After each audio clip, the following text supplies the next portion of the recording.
ఆయన సొంత ఎన్టీఆర్ కుటుంబానికి చిచ్చు పెట్టిన సంఘటనలు ఎన్నో ఉన్నాయి కదా. ఆయన పదవిని కాపాడుకోవటం కోసం కానీ, పదవి లాక్కోవటానికి కోసం కానీ, ఆ కుటుంబ సభ్యుల్ని ఏ విధంగా వాడుకున్నాడు, ఆ తర్వాత పదవిలో కూర్చున్న కుటుంబ సభ్యుల్ని ఏ విధంగా పక్కకి నెట్టాడు అనేవి మనం అన్నీ కూడా చూసాం. ఇప్పుడు అదే కార్యక్రమం మళ్ళీ ఇక్కడ కూడా చేస్తున్నాడు. షర్మిలమ్మ గారిని కాంగ్రెస్ పార్టీలో చేర్పించడానికి అవన్నీ కూడా వెనకుండి కుట్రలు కుతంత్రాలు చేసే కార్యక్రమం కూడా చేస్తున్నాడు. అయినా పర్లా, ఆయన నైజం అది ప్రజలకి తెలుసు. మనం పారదర్శకతో ఉంటాం, ఏదైనా చెప్పింది చేస్తాం.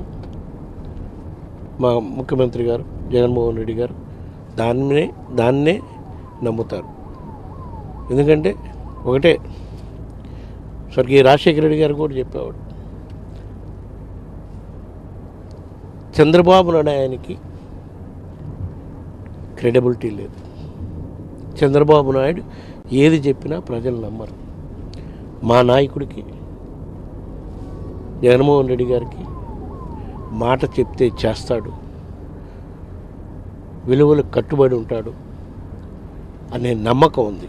ఎందుకంటే చేసి చూపించాం కాబట్టి. దాన్నే ఆధారంగా చేసుకొని మేము ముందుకు పోతాం.